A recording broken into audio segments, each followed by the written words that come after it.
Bom, um dos casos mais clássicos aí de uma terça, a gente pode estar aplicando nesse exemplo, tá? Aqui no caso, a gente tem uma tesoura, né, de cobertura, e aí vocês podem utilizar para várias aplicações diferentes, né? Aqui no nosso exemplo, percebam aí que tá, a tesoura nossa está como vigas, né, de perfis laminados, por exemplo, né, formando aqui a tesoura. Mas poderia ser um exemplo de uma tesoura treliçada, tá? A ideia aqui seria, o raciocínio seria bem semelhante, né? Porque a gente vai fazer essa verificação para a terça, né, e não para a tesoura em si.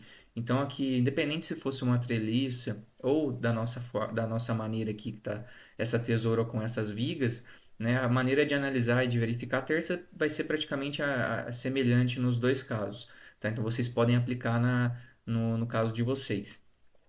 E aqui no caso, né, se vocês observarem, como que a gente está, como que está disposta a nossa cobertura. Então, para a gente começar, né, aqui a gente tem as nossas terças, tá? Vocês, né, devem estar visualizando aí, né? Então elas estão espaçadas, se a gente pegar aqui o espaçamento no plano da cobertura, em planta, aproximadamente 2,5 metros, né, uma da outra. E no plano inclinado, 2,59 metros. Elas estão aqui, nessa cobertura, essa terça, essa tesoura, elas estão inclinadas a um ângulo de 15 graus, que é um ângulo aí normalmente utilizado, tá? Então, a priori, são essas informações que a gente precisa para começar. Depois a gente sabe aqui, ó, por essa vista em planta aqui, que as tesouras estão a cada 7 metros, ou seja, o comprimento da nossa terça vai estar aproximadamente 7 metros nessa barra aí, de um apoio até o outro. Então, essa informação também é importante. Com relação ao tirante, né, a esses travamentos aqui, a agulha, que normalmente o pessoal chama, isso a gente não precisa se preocupar por enquanto. Outra informação que vocês precisam ter em mãos é o que? Os carregamentos, né? Que isso a gente não vai trazer aqui na aula, porque isso é particularidade de cada projeto aí. Mas aqui eu trouxe os três principais que normalmente a gente tem em um projeto de cobertura, tá? Aqui seria o primeiro, o peso próprio da estrutura, né, que eu trouxe aqui cerca de 0,10 kN por metro quadrado, que é ali peso da telha, o próprio peso da terça. Então, esse valor é um valor aí bem estimado, tá? Bem próximo da realidade, que é chamado aqui de QCP característico, né? Ou seja, carregamento, né, da carga permanente, tá? O próximo aqui em cima, isso já é uma sobrecarga, né? O mínimo aí permitido pela 8800, tá? Que é de 0,25 kN por metro quadrado, tá? Então, esses dois carregamentos, de certa forma, eles sempre vão estar atuando na estrutura, né? Porque o peso próprio sempre vai existir de certa forma, e a sobrecarga mínima, segundo a própria NBR 8800, é de 25 quilos por metro quadrado, ou 0,25 kN por metro quadrado. E aqui, né, seria o carregamento devido ao vento, tá? Então aqui seria sim uma particularidade bem específica de cada projeto, porque vai depender qual que é a dimensão do seu galpão, da sua cobertura, qual que é a localização dele, em qual região do país que ele está localizado, a topografia em torno dessa edificação. Então tudo isso vai influenciar no carregamento de vento. Mas aqui também trouxe uma carga que normalmente é uma carga bem estimada aí, uma carga média de 0,75 kN por metro quadrado. No entanto, percebam que esse carregamento está para cima, né? Ou seja, ele tende a succionar a cobertura, né, desse galpão, que é o que normalmente o carregamento de vento tende a fazer é, com uma cobertura aí, de um galpão ou de uma edificação em cobertura metálica, tá? Então, só tomem cuidado que esse carregamento de vento ele está no sentido oposto das cargas da sobrecarga e da carga permanente, que está no sentido gravitacional. E uma outra questão é que o carregamento do vento aqui ele está inclinado de acordo com o plano do telhado, tá? Então ele está seguindo ali a inclinação de 15 graus. E a carga da sobrecarga e da carga permanente, ela está na vertical, independente da inclinação do telhado, porque ela é no sentido gravitacional, tá? Já o carregamento de vento, não, ele depende dessa inclinação do telhado, então ele segue essa inclinação.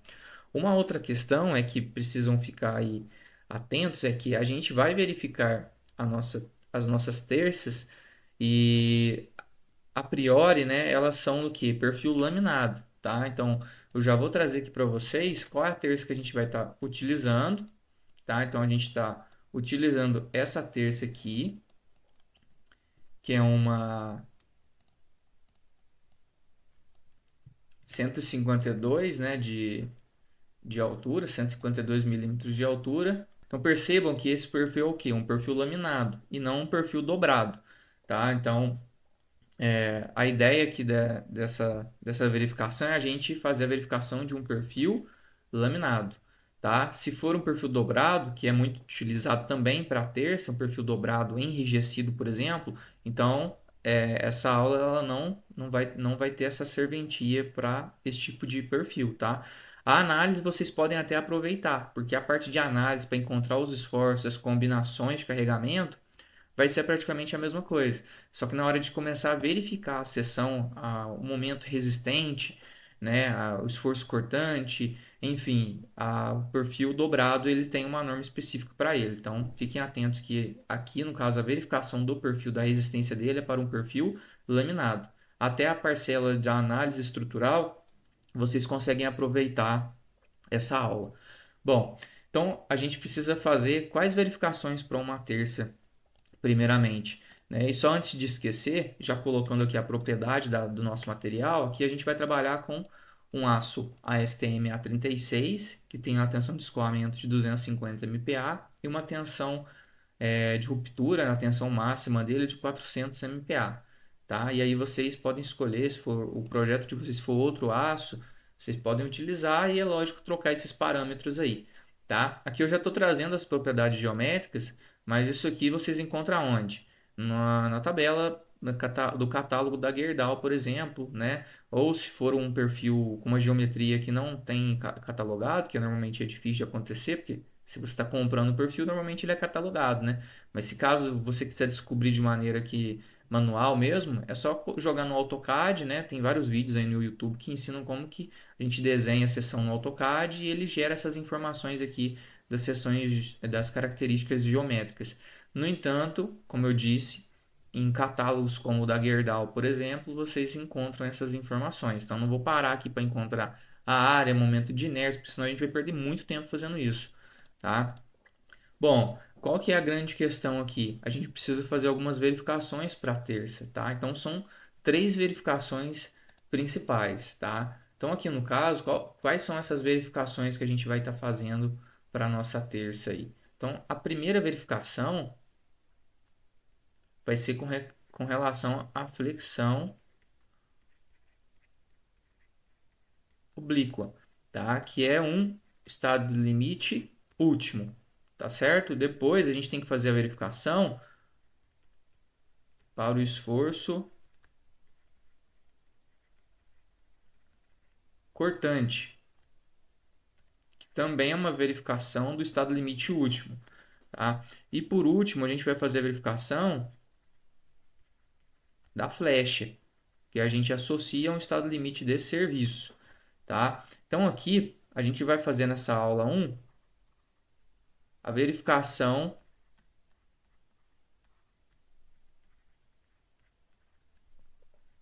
Na verdade, vão ter que ser quatro aulas, tá? Vão ser quatro aulas. Na verdade, a segunda aula vai ser a verificação da flexão oblíqua. Por quê? Porque essa primeira aula a gente vai fazer a análise estrutural, encontrar os esforços, e aí na segunda aula a gente parte para a verificação da flexão oblíqua, na terceira do esforço cortante e a quarta aula a verificação da flecha, tá? Então a gente vai ter basicamente quatro aulas para verificar por completo essa terça, tá? Porque se for fazer tudo nessa aula vai ficar uma aula muito grande e cansativa para vocês, tá? Então, primeiramente, vamos começar com a análise da nossa terça, né? Nessa aula deste momento. Então, a primeira coisa que a gente vai fazer Análise e esforços solicitantes. Por que que a gente vai fazer essa análise dos esforços solicitantes? Porque na hora de fazer a verificação da flexão oblíqua e do esforço cortante, a gente vai precisar comparar o momento resistente, que depende da geometria, do material da nossa peça, que a gente vai calcular mais à frente, só que a gente tem que ver se esse momento resistente, esse esforço cortante resistente, é maior do que o esforço solicitante, que está sendo solicitado na nossa estrutura. Então, essa primeira parte é encontrar esses esforços solicitantes, que dependem do quê? Do carregamento que está atuante, que está atuando na estrutura. Então, numa estrutura, pessoal, a gente pode entender de duas maneiras, dois parâmetros, vamos chamar de parâmetros, né? Dois parâmetros importantes. Algo que está solicitando ela, né? Que são os carregamentos provenientes de cargas externas, normalmente, e o outro parâmetro é o quê? O que ela resiste, tá? Então, o que ela resiste, a gente precisa comparar aqui com o que está sendo solicitado, tá? E para a gente saber o quanto está sendo solicitado, a gente tem que fazer o quê? A análise desses esforços solicitantes. E aí é o que a gente vai estar fazendo agora, que é uma das primeiras coisas que a gente tem que fazer para começar a desenvolver aqui os nossos cálculos, tá? Então, primeira coisa a gente precisa encontrar são os esforços, né? Então, a gente precisa entender o seguinte, que a gente tem, aqui no caso, três carregamentos diferentes, ok? Percebam que dois carregamentos são carregamentos variáveis, são cargas variáveis, que são o que? É do vento e a sobrecarga. E temos uma única carga permanente, tá? Ou seja, a gente pode entender que a gente vai ter basicamente duas situações diferentes. Uma situação quando a sobrecarga for a nossa carga variável, tá? E uma segunda hipótese, uma segunda situação, quando o vento for a nossa carga variável. Porque hora pode estar atuando um, hora pode estar atuando o outro. Concordam comigo? E principalmente porque o vento tende a ter um comportamento num sentido oposto à sobrecarga, tá? Então, assim, vamos fazer aqui duas hipóteses de carregamento. A primeira hipótese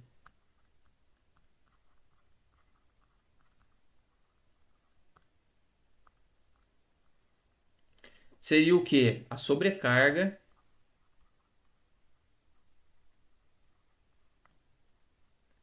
como variável, ok? E para a gente utilizar a sobrecarga como variável, aqui a gente vai fazer já a combinação desses carregamentos, tá? Então a gente já pode partir para a combinação de ações. Então aqui eu vou chamar de QD, permanente mais sobrecarga, tá? Então seria o que? Esse carregamento que está atuando na nossa terça da carga permanente mais a sobrecarga. Como que vai ficar esse carregamento? Pensem comigo, essas terças estão espaçadas, né, no plano horizontal a 2,5 metros uma da outra.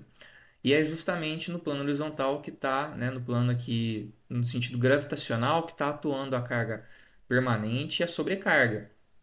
Tá? Para a gente saber qual que é o carregamento que está atuando linearmente em uma terça, a gente tem que multiplicar, né, pela metade desse espaçamento aqui do lado. Por exemplo, se a gente pegar esse exemplo dessa terça aqui, ó, então a gente tem que pegar metade desse espaçamento da terça da esquerda até ela e metade do espaçamento da terça da direita até ela. Ou seja, dá 2.500 milímetros sobre 2 do lado esquerdo, mais 2.500 milímetros sobre 2 do lado direito. Então, o espaçamento, a área de influência desse carregamento em planta para essa terça aqui é de 2.500 milímetros, tá? Então, aqui a gente precisa utilizar essa área de influência, tá? Por quê? Porque o carregamento aqui, ó, está em metro por metro quadrado e a gente não quer trabalhar com carregamento por metro quadrado, a gente precisa concentrar esse carregamento por metro nessa terça e aí a gente fazer como se fosse uma barra biapoiada, tá? Então, para concentrar esse carregamento por metro linearmente, a gente precisa multiplicar por essa área de influência, que no caso é de 2,5 metros, tá? Em planta aqui, né? Então, aqui no caso, já colocando 2,5 aqui para concentrar essa carga, tá? Quem que vai entrar aqui agora de carregamento? Vamos utilizar a combinação que? Combinação do estado limite último, que é o gama G para a carga permanente, ou seja, 1,4, tá? Também não vou entrar em detalhe aqui, né? A gente já está pressupondo que vocês já sabem esses coeficientes para não perder tanto tempo assim explicando cada um deles. Então, 1,4 que multiplica o quê? O carregamento permanente. Qual é o nosso carregamento permanente? 0,10. Então, aqui vezes 0,10 mais a parcela agora da carga variável, que é qual? 0,25 que a gente está utilizando como primeira hipótese, a sobrecarga como variável. Então, mais 1,4, que é o gama Q agora, né? O fator de majoração da carga variável, vezes a carga variável, que é de 0,25. Tá? Então, isso vai dar para a gente aproximadamente 1,225 kN por metro. Tá? Então, percebam que agora a gente tem um carregamento linear sobre essa terça. Tá? E como que ficaria isso se a gente for analisar aqui a seção transversal? Que eu acho que é uma das partes mais importantes para a gente entender agora, tá? Sobre a questão do carregamento, como que ele está atuando na nossa terça. Se a gente for desenhar a terça aqui, ela está mais ou menos assim, né? Então, aqui eu estou exagerando um pouco, mas ela está mais ou menos assim a inclinação dela. Aqui eu, né, até elevei um pouco a inclinação para dar uma exagerada, tá? Então perceba o seguinte, quem que a gente tem de carregamento aqui, tá?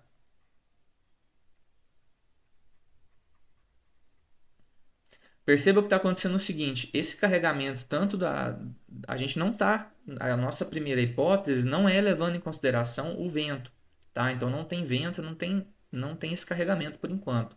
Só temos a sobrecarga e a carga permanente, tá? Aqui no nosso caso, elas estão atuando no plano vertical, correto? Então está aqui no plano vertical de cima para baixo, que no caso vale quanto? Que o nosso QD vale 1,225 kN por metro, tá ok? Só que perceba o seguinte, a gente vai ter a decomposição dessa combinação, desse carregamento em dois planos, porque aqui olhando no plano da terça agora, a gente tem o que? O eixo X e o eixo Y, tá? Então a gente vai ter duas decomposição, uma neste plano e a outra flexionando este outro plano aqui. Então a gente vai ter a decomposição desse carregamento do peso próprio e da carga permanente nos dois planos, porque justamente está inclinado a nossa terça. Então vai flexionar nos dois eixos esse carregamento. Nesse eixo aqui, a gente pode chamar do que? De QXD, tá? E aqui de QYD. No caso do QXD, como que a gente pode encontrar ele? Opa, pegando o carregamento e multiplicando pelo seno do ângulo. Porque aqui ó, a gente tem um ângulo de 15 graus. Tá? Então, se a gente pegar este carregamento que está na vertical e multiplicar pelo seno de 15, a gente vai estar encontrando o quê? A força decomposta aqui na direção x. Tá? Então, ficaria como 1,225 que multiplica o seno de 15 graus. Tá? Então, dá aproximadamente aí 0,32 kN por metro. E aqui vai ser o carregamento da vertical, né, decompondo aqui vezes o cosseno de 15 graus. Tá? Que eu não vou escrever aqui, senão não vai ter o espaço suficiente. Mas aí vai dar aproximadamente 1,18 kN por metro. Tá ok? E quais são os carregamentos que a gente vai utilizar? São esses carregamentos nesses dois planos. No plano Y e no plano aqui em X. tá? Para essa primeira hipótese. Ou seja, a gente vai ter duas flexões, de certa forma, né? Uma no plano Y e a outra no plano X. Então, primeiro fazendo aqui da nossa barra no plano, na direção do plano Y, como que ficaria?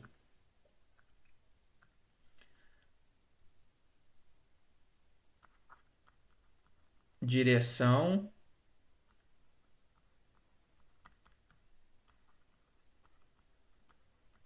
do plano. Deixa eu apagar isso aqui, né? Que tá horrível aí o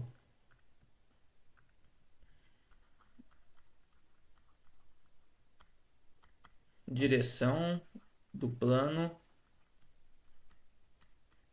Y, tá?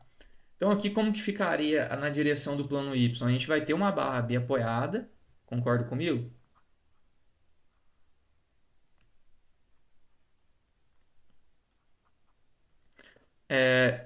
A gente vai considerar como essa terça sendo biapoiada, tá? E a gente não vai entrar em mérito aqui de fazer essa análise, de talvez considerar uma continuidade entre uma terça e uma tesoura e outra da terça, porque 7 metros já é um comprimento aí bem razoável de uma terça, então dificilmente você conseguiria ter uma peça contínua para considerar aqui um apoio intermediário e essa continuidade. Ou então a gente considerar uma ligação, né, uma ligação, uma chapa ali ligando uma terça sobre a outra e tendo essa possibilidade de continuidade e, né, esse momento negativo. Não vamos considerar isso. Então aqui a gente está considerando da maneira simples e convencional, que é o que normalmente a gente trabalha. Tá? E qual que vai ser o comprimento dessa terça? De 7 metros, tá? De acordo com a nossa planta aqui. Então aqui a gente vai ter esse comprimento de 7 metros, tá? E aqui do outro lado a gente vai ter o quê? O plano XX, que aqui também a gente vai ter uma barra.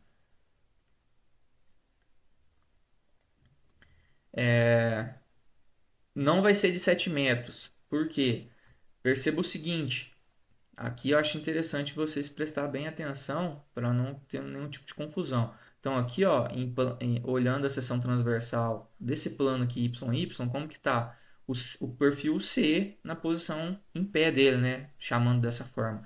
E aqui, ó, no plano XX, como que está o nosso perfil? É como se ele tivesse deitado, né? Que é, a gente está olhando, ó, no plano do carregamento aqui, na direção X, beleza? Tá? E quando a gente olha no plano YY, que é esse plano aqui desse carregamento, a barra tem 7 metros, tá? No entanto, quando a gente olha no plano X, que é lateralmente aqui, ó, perceba que está acontecendo o quê? A nossa terça ela está sendo travada por agulhas aqui, agulhas que são chamadas de tirante ou de barras comprimidas, né? Então perceba o seguinte, aqui, ó, tem um travamento aqui, normalmente é feito com cantoneira, por exemplo, né? E aí ela tá ligando a terça aqui do lado direito e tá ligando a terça ali do lado esquerdo. Ou seja, no plano Y, esses travamentos eles não servem de absolutamente nada, né?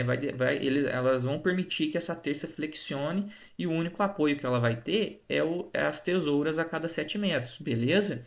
Agora, no eixo X, na direção do eixo X, percebam que esses travamentos, essas agulhas, elas estão ali justamente para servir do quê? De travamento e apoio. Ou seja, aqui ó, é como se a gente tivesse um apoio intermediário justamente aonde? No meio no meio do vão da nossa terça. Tá? Então aqui a gente vai ter esse apoio intermediário, que aqui no caso a gente vai ter 3,5 metros e aqui 3,5 metros, tá? E qual que vai ser esse carregamento em cada uma delas? É o carregamento que a gente acabou de encontrar.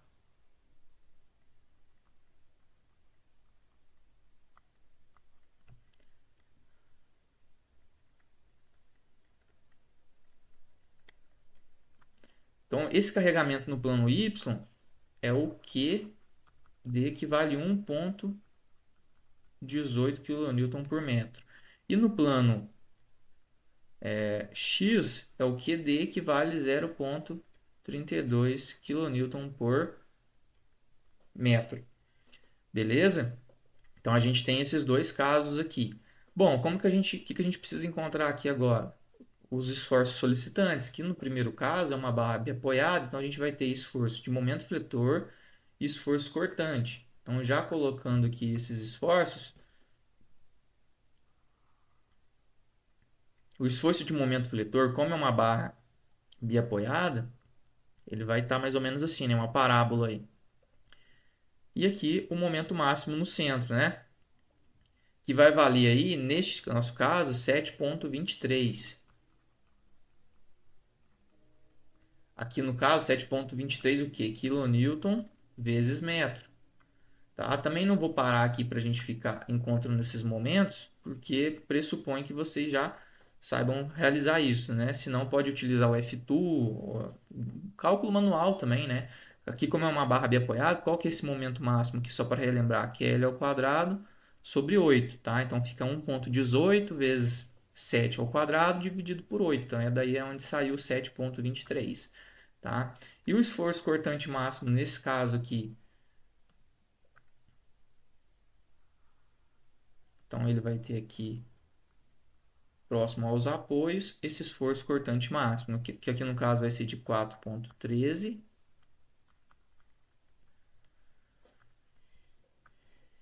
Só arrumando aqui para ficar mais legível.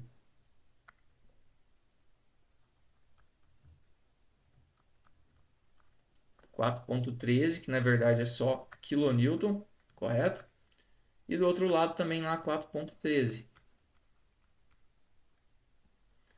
Bom, e a nossa terça aqui, no plano X, que tem esse apoio intermediário devido a essas agulhas, esse travamento.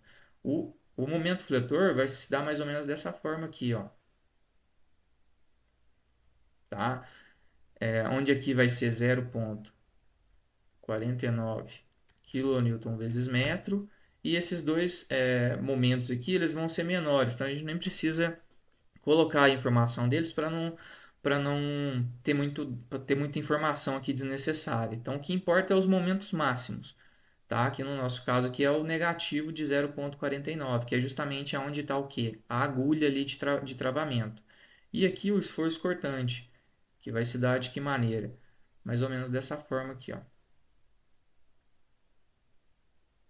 Onde o esforço cortante máximo também é no onde está a agulha, que no caso é 0,70 kN de esforço cortante.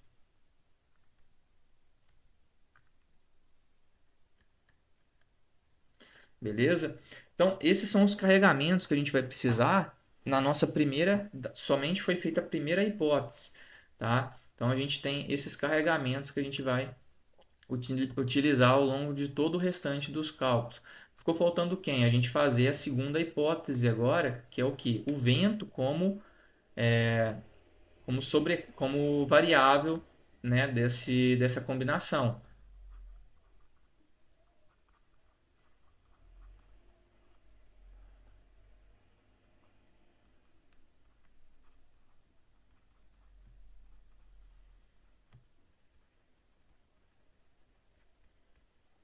O vento como variável. Então perceba que quanto mais carregamentos vocês têm, começa a ter, né, mais combinações possíveis e isso, né, vai dificultando um pouco mais.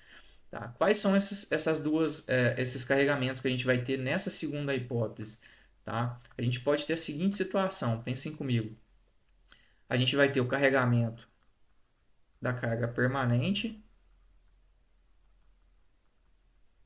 e o carregamento do vento. Qual que vai ser esse carregamento da carga permanente? Tá? Por que eu não juntei aqui os dois? Porque primeiro que esse vento ele está atuando em sentido oposto da carga permanente, que está no sentido da gravidade. E depois que o espaçamento entre uma terça e outra aqui, ó, tá? No plano que está atuando o vento agora, não é 2,5 mais, e sim o espaçamento inclinado, que é de 2,59. Então não tem como a gente fazer a junção em um único carregamento das duas cargas, igual a gente fez da sobrecarga e da permanente, porque elas estavam no mesmo sentido e tem o mesmo espaçamento ali, a mesma área de influência, tá? Das duas. Agora o vento não, a gente tem que fazer essa combinação de maneira separada. Então, primeiro para a carga permanente, continua sendo como 2,5 esse espaçamento. No entanto, perceba o seguinte: o vento está atuando no sentido da gravidade e a sobrecarga não, a carga permanente está atuando no sentido da gravidade. E a carga de vento está atuando em que sentido? No sentido oposto, né? Tentando de baixo para cima, tentando levantar essa estrutura. Então, se a gente considerar aqui esse gama G igual a 1,4, ele não vai ser a pior situação. Por quê? Porque aí a gente vai estar, de certa forma, aliviando esse carregamento de vento que está no sentido oposto. Então, quando é numa situação como esta, que as cargas estão em sentidos opostos, para uma situação mais desfavorável de carregamento, a gente pode utilizar aqui ó, o gama G igual a 1 e não a 1,4, tá? Porque aí você está considerando a pior situação possível e não vai estar aliviando essa carga permanente, porque essa carga permanente ela sempre vai estar, tá? E aí muitos podem pensar, mas a sobrecarga não está entrando aí por quê? Porque é uma sobrecarga, é uma carga variável. Então ela pode não estar sendo ela não está atuando neste caso. A gente poderia fazer uma terceira hipótese, levando em consideração o que? A carga permanente, a sobrecarga e o vento. Só que a gente sabe, já dá para entender que não é a pior situação possível, porque a carga permanente e a sobrecarga vai estar aliviando, né, sendo aliviadas pelo carregamento de vento. Então aqui a pior situação possível é a carga permanente com esse gama, com esse fator de majoração igual a 1, que é o mínimo possível, tá? Então, e a carga permanente ela tem que estar, tá? Não tem como tá atuando somente o carregamento de vento. Então, se é uma carga permanente, ela tem que estar atuando de uma forma ou de outra, só que com um fator de majoração mínimo possível para que essa carga de vento ela seja a mais prejudicial possível, beleza? Então é por isso que a gente está usando esse fator como um. Bom, então aqui colocando ali o fator gama G, que é o da carga permanente, como um, vezes o valor da carga, que é de 0,10. Então vai dar aproximadamente aí 0,25 kN por metro. E o da carga de vento, como o espaçamento entre uma terça e outra no plano inclinado é de 2,59, que multiplica aqui agora o fator de majoração da carga variável, que é de 1,4, tá? Vezes o valor da carga, que é de, no caso aqui, eu vou adotar como sinal negativo para a gente entender que a carga está no sentido oposto, de menos 0,75. Então dá aqui aproximadamente menos 2,72 kN por metro. Bom, aqui a gente vai ter de novo nas duas direções o carregamento do eixo do eixo X e no eixo Y. Então, se a gente pegar a terça aqui,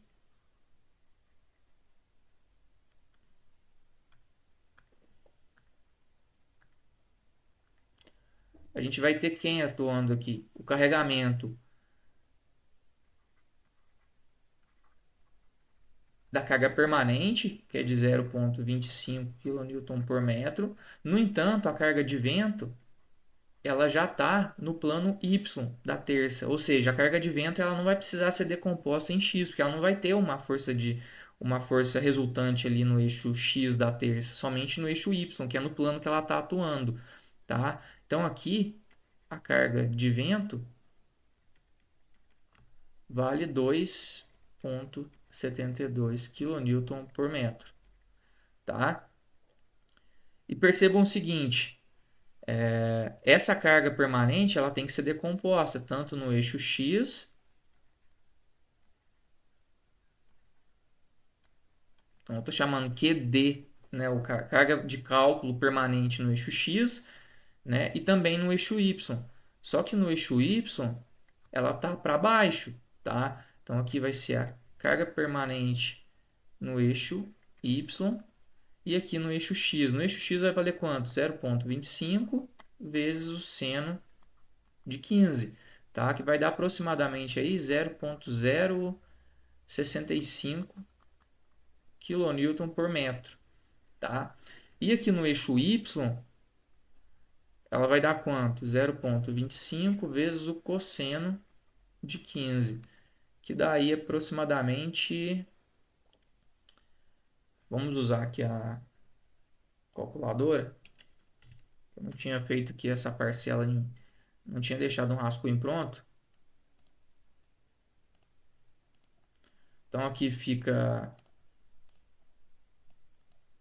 0,25 vezes o cosseno de 15.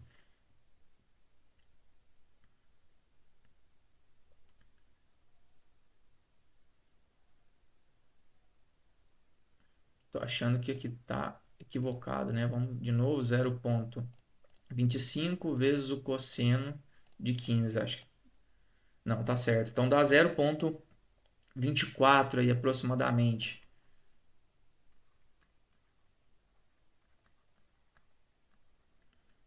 Tá. Qual que vai ser a carga no eixo? Lembrando que aqui, né, a gente tem o eixo Y e aqui o eixo X. Então a carga que vai estar atuando no eixo X é somente o 0,065. Beleza? Porque o vento ele não tem decomposição no eixo X, ele já está no plano somente do eixo Y da terça. Agora, qual que vai ser a carga que vai estar atuando no eixo Y da terça? Vai ser a soma da carga permanente e da carga de vento. Só lembrando que as duas estão em sentidos opostos, né? Então aqui a carga total, né, na direção Y vai ser o quê? Menos 2,72 do vento que está para baixo, mais 0,24 que está para que é no caso a 0,2,72 menos 2,72 está para cima, né, que é do vento tentando arrancar essa terça, tá? Assim como está indicando a seta aqui, ó. E menos a carga parcial da carga permanente que está para baixo. Então vai ficar 2,72 menos 0,24. Dá aproximadamente aí 2,48. Beleza? Então aqui, ó, é 2,48 desse carregamento no sentido da direção Y da terça. Então aqui a gente vai ter dois sentidos. O sentido Y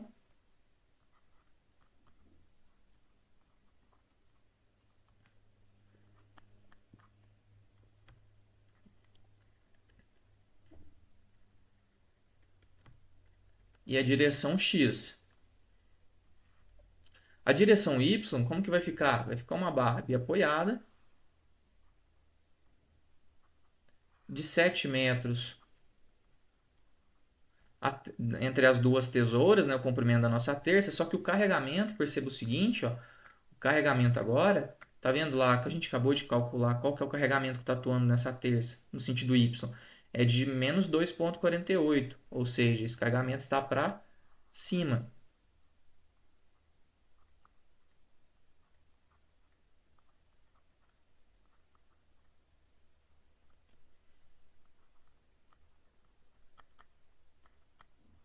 Beleza? Qual que vai ser o momento fletor que vai estar atuando nessa terça? Bom, então ele vai estar flexionando ela para cima, tá? Então, como é uma barra biapoiada, o momento máximo aqui é L ao quadrado sobre 8, que aqui no caso vai dar aproximadamente 15,19 kN vezes metro. E o esforço cortante? Bom, o esforço cortante ele vai ser de maneira semelhante, né, ao que a gente já tinha feito. A única diferença é que o vento está atuando com essa carga para cima, né? Então aqui, né, não ia fazer diferença o esforço cortante ser desenhado para cima ou para baixo, porque esforço cortante é esforço cortante. Mas só seguindo aqui corretamente, né, o nosso diagrama, então aqui daria um esforço cortante de 8,68 kN. E na direção Y, como que ficaria? Bom, na direção Y, a gente tem que pensar agora da mesma forma que a gente fez anteriormente. Como as agulhas, né? Tá tendo um travamento aqui da nossa terça. Então a gente vai ter um apoio ali intermediário. E o nosso vão de 3,5 e 3,5. E o carregamento aqui é muito baixo, né? É somente o carregamento ali da carga permanente na direção X, que é um valor assim bem pequeno, que no caso é de 0,065 kN por metro, tá? Então fazendo ali o momento fletor,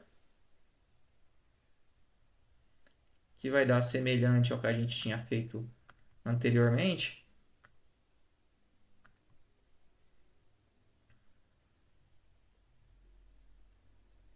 Então aqui vai dar um momento máximo de aproximadamente 0,10 kN vezes metro, tá? E o esforço cortante é a mesma coisa. Possivelmente a gente não vai nem usar essa combinação aqui, esses esforços, porque eles foram os menores. E aqui um esforço cortante de 0,14, tá? Possivelmente, qual os esforços que a gente vai utilizar agora? Na próxima aula que a gente vai fazer o quê? A verificação realmente da flexão oblíqua, né? Possivelmente, qual foi o maior momento fletor que a gente teve? Bom, aqui no primeiro hipótese deu um momento fletor máximo de 7,23. Aqui o momento fletor máximo na segunda hipótese, como o vento succionando a estrutura, de 15,19. Então, possivelmente, esse momento fletor aqui que vai atuar o quê? Como nosso momento máximo na verificação na direção Y. E na direção X deu um momento de 0,10 e na primeira hipótese de 0,49. Então, possivelmente é esse momento aqui que a gente vai utilizar na direção X, tá? E na hora de fazer a verificação do esforço cortante, qual foi o esforço cortante que deu maior? Aqui de 8,68, certo? Na direção Y e aqui de 0,70 na direção X. Ou seja, esses esforços aqui a gente praticamente não vai utilizar, né? Bem como este outro aqui, que também deu muito baixo, que a gente não vai utilizar. A gente vai pegar as piores situações que foram essas listadas. Então, na próxima aula, a gente vai fazer qual verificação? A verificação da flexão oblíqua, né, para o estado limite último, verificando nos dois eixos dessa flexão. Percebam que a nossa terça está flexionada em torno dos dois eixos, então é por isso que a gente tem que fazer a verificação, né, para a flexão oblíqua, tanto em torno do eixo X quanto em torno do eixo Y nessa flexão, beleza?